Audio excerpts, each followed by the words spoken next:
여러분 안녕하세요. 오늘 영상 코인 하시는 분이면 끝까지 보셔야 합니다. 시작하기 전에 딱 3초만요. 구독, 좋아요, 알림 설정 한 번씩만 눌러주시면 제가 더 빠르게, 더 깊게 정리해서 계속 가져오겠습니다. 자, 본론. 2026년 코인은 다시 오를까? 결론부터 말하면요. 오를 가능성은 충분히 있습니다. 근데 예전처럼 그냥 사서 들고 있으면 무조건 이득. 이 난이도 낮은 시장은 아니라는 겁니다. 이게 오늘 강의의 핵심이에요. 지금은 방향보다 조건을 보는 장입니다. 오늘은 딱 세 가지만 제대로 잡아드릴게요. 첫째, 왜 비트코인이 금이랑 반대로 움직이기도 하는가? 둘째, 왜 2026년은 정치가 코인에 더 큰 변수가 되는가? 셋째, 스테이블 코인 확산이 기회이면서 위험인 이유. 그리고 마지막엔 2026년에 개인 투자자가 체크해야 할 체크리스트까지 딱 정리해드리겠습니다. 갑니다.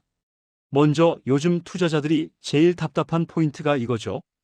비트코인은 안 오르고, 미국 주식은 오르고, 국장은 어떤 해엔 더 오르고, 금도 오르고, 나만 코인 들고 바보 된 거 아니야?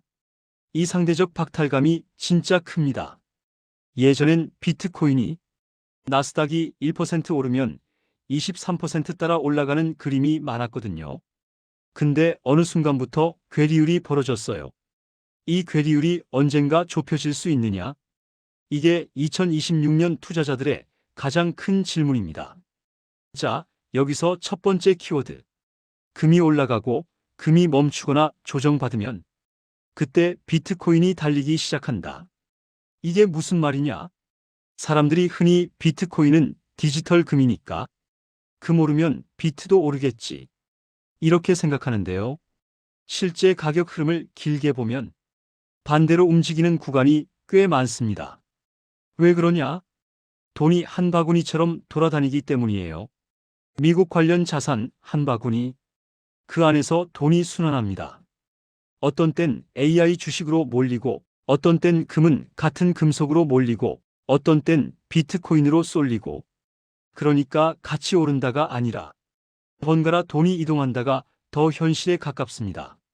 그리고 여기서 두 번째로 중요한 포인트가 바로 거래소 파생 이슈예요. 금은 특히 파생 시장에서 증거금 조건이 바뀌면 가격이 흔들릴 수 있습니다. 증거금이 올라가면 어떤 일이 생기냐? 레버리지 포지션이 버티기 어려워지고 청산이 나오고, 그럼 매도가 나와요. 가격이 눌리죠. 그리고 그 돈이 다음 갈 곳을 찾습니다. 그 후보 중 하나가 비트코인일 수 있다는 겁니다.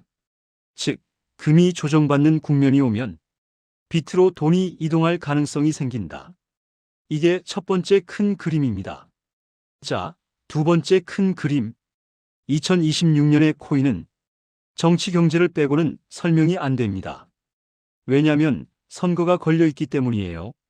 선거가 다가오면 정권 입장에서는 자산시장 분위기가 중요해집니다. 특히 미국은요. 시장 분위기 흔들리면 표심도 흔들립니다. 근데 문제는 주식시장을 정교하게 컨트롤하는 건 어렵습니다. 너무 큰 시장이거든요. 반면 코인 시장은 상대적으로 대통령의 말 한마디 같은 상징적 메시지에도 크게 움직일 수 있어요. 이게 무슨 뜻이냐? 정책 드라이브를 걸 때 주식보다 코인이 레버리지가 더 클 수 있다는 겁니다. 그리고 아주 현실적인 이유가 하나 더 있어요. 선거는 돈입니다. 후원금이 중요해져요. 특히 중간선거처럼 개별 후보들이 뛰어야 하는 선거는 후원금의 파워가 더 커집니다. 여기서 크립토 기업들이 정치권에 영향력을 행사할 동기가 생깁니다. 정치권도 그 눈치를 볼 수밖에 없는 구간이 옵니다. 그래서 정치가 코인을 밀어줄 수 있는 장이 열릴 가능성이 있다는 거예요. 자, 그런데 여기서 중요한 경고. 그럼 무조건 오른다가 아닙니다. 2026년 초반, 특히 12월은 테스트 구간이 될 수 있어요. 왜냐하면 코인은 지금 구조적으로 회복해야 할 숙제가 남아 있습니다. 여기서 세 번째 키워드가 나옵니다. 미결제 약정.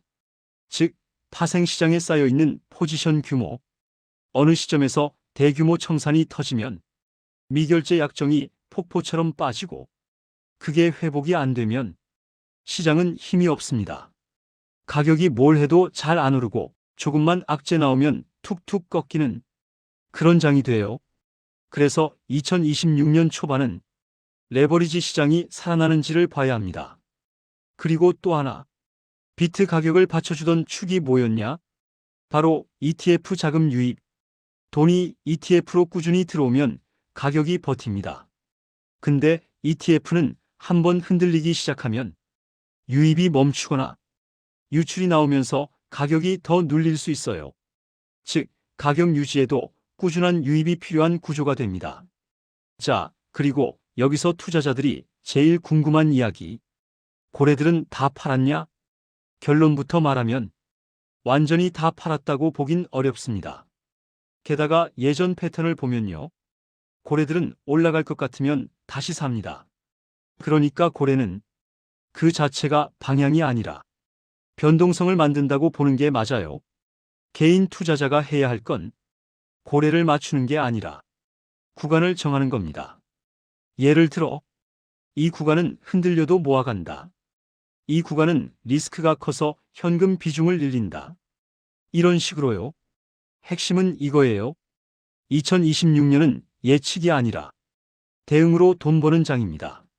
자, 이제 본격적으로 2026년의 메가 키워드, 스테이블 코인입니다.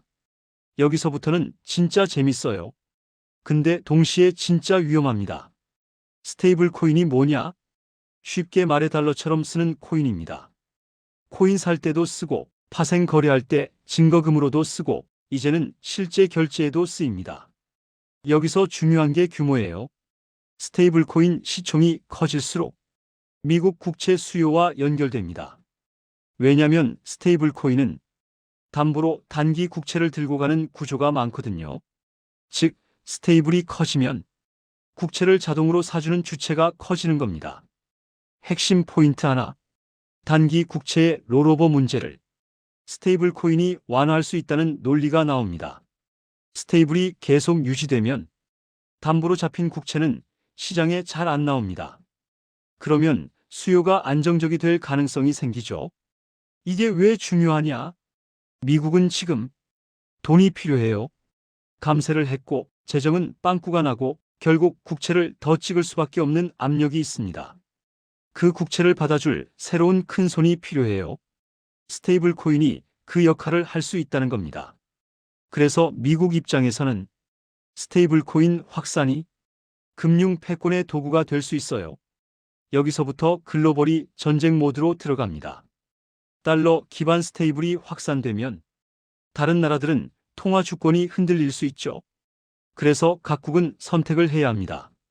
스테이블 허용 관리로 갈 거냐, CBDC 중앙은행 디지털 화폐로 갈 거냐. 여기서 중국이 흥미로운 움직임을 보입니다. CBDC 쪽으로 더 무게를 싣고 심지어 이자, 지급 같은 카드까지 꺼낼 수 있다는 얘기가 나옵니다. 이게 왜 위험하냐? 만약 스테이블이든 CBDC든 이자를 준다? 그러면 그건 그냥 달러 예금 같은 상품이 됩니다. 전 세계 수요가 폭발할 수 있어요.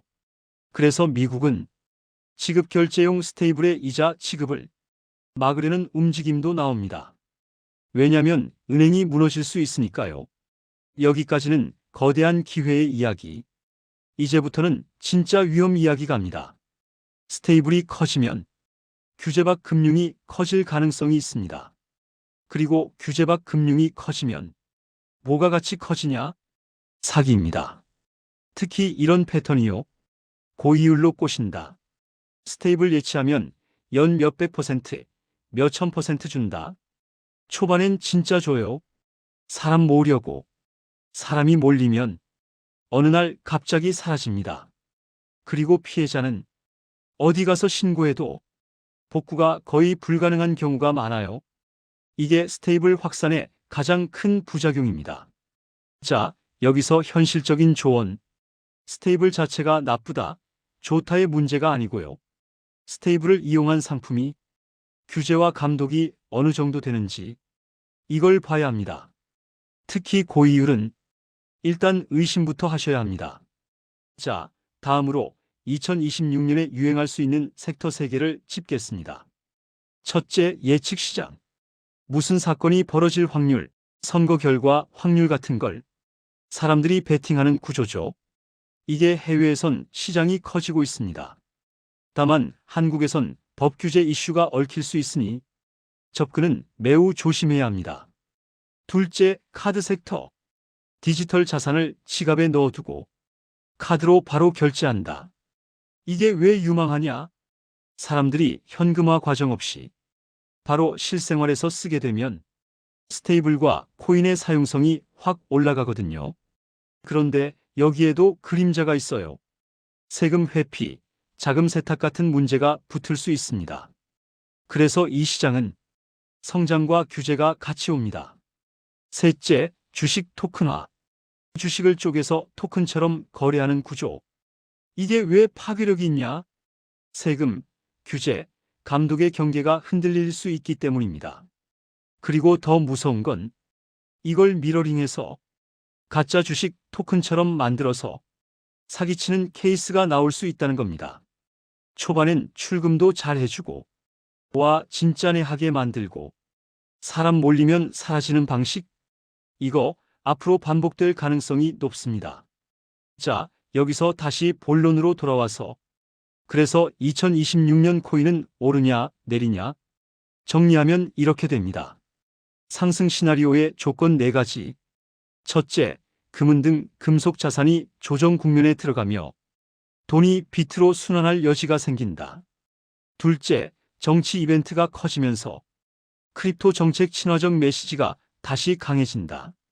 셋째, 미결제 약정이 회복되면서 파생시장 유동성이 살아난다. 넷째, ETF 자금이 다시 유입으로 전환된다. 이 4가지가 맞물리면 연말로 갈수록 시장은 강해질 수 있어요. 반대로 하락 시나리오의 조건도 딱 4개입니다.